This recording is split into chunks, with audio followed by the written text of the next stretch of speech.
बिल्कुल, अनुज जी के पास चलता हूँ। कौल जी आपके पास लौटूँगा। अनुज जी, ओवरऑल आप किस तरीके से देख रहे हैं? कौल जी ने बहुत अच्छी और बहुत फैक्ट वाली बात कही। लेकिन मैं आपका व्यू जानना चाहता हूँ, जो 2 दिन में टेस्ट मैच खत्म हुआ है, तबाह मचा। अब आईसीसी की पिच की रेटिंग रिपोर्ट भी आ गई है। अब उस पे भी सवाल है कि एक को आप वेरी गुड दे रहे हैं, वहाँ भी 2 दिन में खत्म हुआ, 1 दिन वहाँ आप उसे डिमेरिट पॉइंट दे रहे हैं। आप किस तरीके से देख रहे हैं? क्योंकि आप भी ऑस्ट्रेलिया, साउथ अफ्रीका कई सारे टूर किए हैं, आप एजेंसी के साथ काम कर चुके हैं, मीडिया से लंबे समय से जुड़े हुए हैं। किस तरीके से आप देख रहे हैं अनुज जी? बिल्कुल अश्विन, आईसीसी को कंसिस्टेंट रहना पड़ेगा। एक वेरी गुड नहीं हो सकता और दूसरा अनसेटिस्फैक्टरी नहीं हो सकता। जो वेरी गुड है वो फिर सेटिस्फैक्टरी हो या तो एवरेज हो। इतना स्टार्क कॉन्ट्रास्ट दोनों पिचों के लिए नहीं हो सकता जब मैच दोनों जगह 2 दिन 3 दिन में खत्म हो रही हो।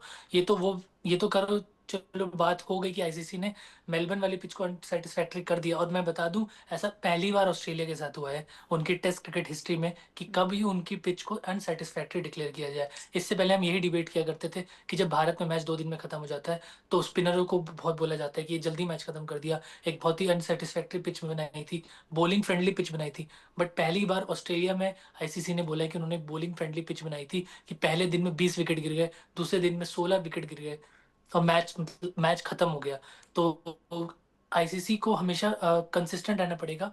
एक चीज डिफाइन करनी पड़ेगी कि अनसेटिस्फैक्टरी, वेरी गुड, एवरेज, सेटिस्फैक्टरी, इनकी डेफिनेशन एक्चुअली में है क्या। हर बिल्कुल। जगह 2 दिन में मैच अगर खत्म हो रहा है तो कोई अनसेटिस्फैक्टरी, कोई वेरी गुड नहीं हो सकता। हम्म, कुछ कुछ चीजें डिफाइन करनी पड़ेंगी, किस बेसिस पे लिया जा रहा है। हम्म, क्या हमेशा जब स्पिनर्स विकेट लेंगे तो आप उन्हें अनसेटिस्फैक्टरी डिक्लेयर कर देंगे, और हम्म, वहीं पे जब पेसर्स विकेट लेंगे तो आप बोलेंगे कि ये बहुत गुड क्रिकेट था?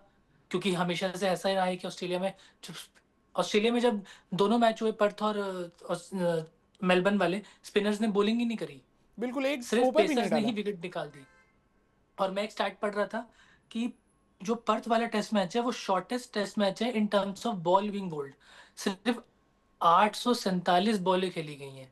ये हम्म, मोटा मोटा दो वनडे, एक वनडे मैच में 600 बॉल होती हैं, और हम्म, एक टेस्ट मैच में सिर्फ 847 बॉलें खेली जा रही हैं। मैं अप्रोच को तो दोष नहीं दूंगा, क्योंकि सिर्फ इंग्लैंड की ही अप्रोच रहती है तेज खेलने की, ऑस्ट्रेलिया की तो नहीं रहती है, इंडिया की तो नहीं रहती है, सिर्फ इंग्लैंड ने ही अप्रोच अपनाई है। बट जब ये सारी चीजें होती हैं ऑस्ट्रेलिया में, इंग्लैंड में, साउथ अफ्रीका में, स्पेस वाली विकेट्स पे, हम्म, और फिर इंडिया में होती है स्पिन फ्रेंडली वाली विकेट्स पे, तो उन दोनों को सेम तरीके से देखना चाहिए। हम्म, हमेशा ऐसा नहीं बोलना चाहिए कि क्योंकि इंडिया में हुआ था तो अनसेटिस्फैक्ट्री हो गया और बाकी जगह पे सेटिस्फैक्ट्री हो जाता है। हम्म, मेलबर्न वाला जो पहला इंसिडेंट हमें मिल रहा है जिसपे हम आज डिबेट कर रहे हैं, वो पहली बार ऐसा हुआ है कि ऑस्ट्रेलिया में उसे अनसेटिस्फैक्ट्री डिक्लेयर किया है। बिल्कुल। तभी तो मेरे तभी हिसाब तब से जो आईसीसी है उस बिल्कुल अनुज जी, तभी हम डिबेट करें। लेकिन कौल जी की बात भी मैं आपसे उस पे आपका वो भी चाहता हूँ रिएक्शन। उन्होंने बहुत अच्छी बात की। टेस्ट T20 जब से आया है, पहले उन्होंने 80-90 के दशक बहुत खूबसूरत से उन्होंने फैट के साथ बात की।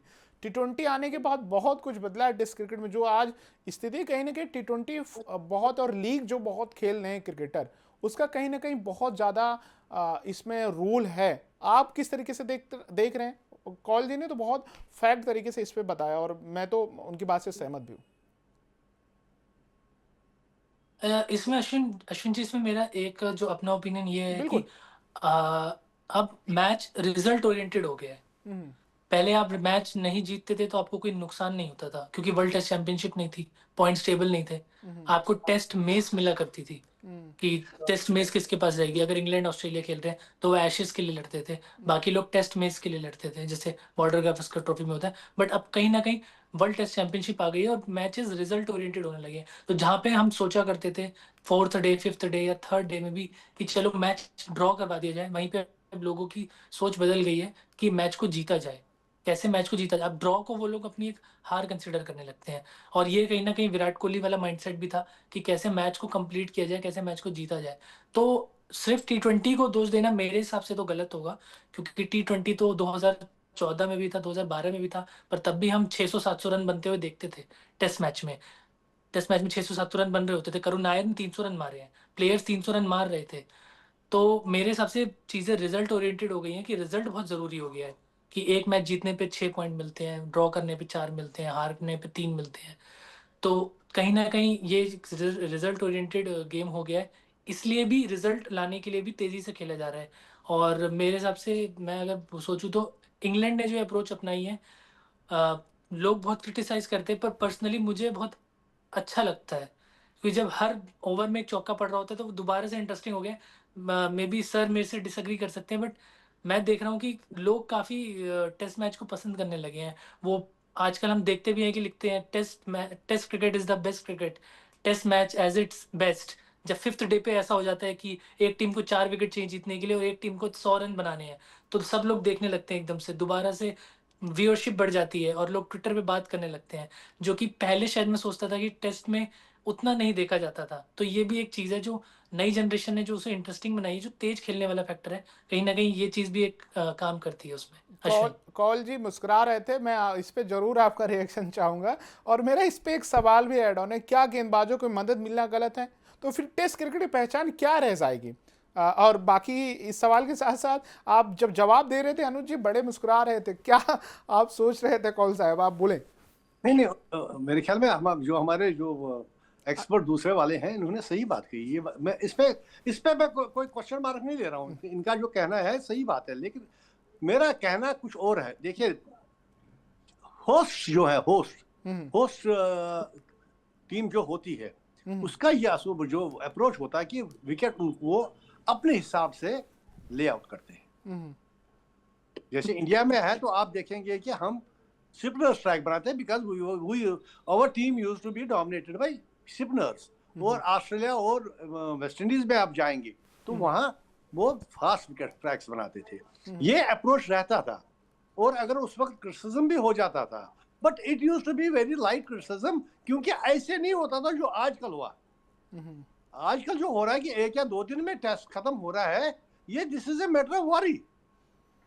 क्योंकि आपका जो बेसिक क्रिकेट जो जिसको हम कहते थे दिस इज क्रिकेट, या क्रिकेट का जो असली चीज आता है, जो टेस्ट क्रिकेट है, जो कि 5 दिन का क्रिकेट हुआ करता है। If you remember, it used to be 5 day cricket with 1 break, एक रेस्ट डे हुआ करता था। और उस वक्त भी खचाखच पब्लिक हुआ करता था। ये बात नहीं है कि पब्लिक बहुत एंजॉय करती थी। अब ये है कि अब टाइम डिफरेंट हो गया, टाइम लोगों के पास टाइम नहीं है, they prefer commercial cricket, that is 20 and this thing. लेकिन जो अब हमारे बोर्ड का अप्रोच होना चाहिए था, they have to see that test cricket should not die। बिल्कुल। क्योंकि अगर आपने देखा होगा पहले in between, I am talking after से 98 कि जो विकेट्स लेआउट हो रहा था वो बैटिंग विकेट्स बनाए जाते थे, और स्कोरिंग जो होता था इट यूज्ड टू बी, जैसे अभी आपने कहा 300 रन किसी ने बनाए, 200 रन बनाए थे, और टीम आउट ही नहीं होती थी, क्योंकि उन्होंने लेआउट किए थे बैटिंग ट्रैक्स। अब चेंज हो गया ये कि बैटिंग ट्रैक भी नहीं है, अब फील्डिंग ट्रैक भी नहीं है, स्पिनर ट्रैक भी नहीं है, कुछ और ही चीज हो रहा है। लेकिन अगर हम ब्लेम करें विकेट्स को ओनली, जो ट्रैक बन रहे हैं, दैट इज नॉट जस्टिफाइड। मैंने कहा ना, प्लेयर्स का अप्रोच जो है, that is change that all together. बिल्कुल।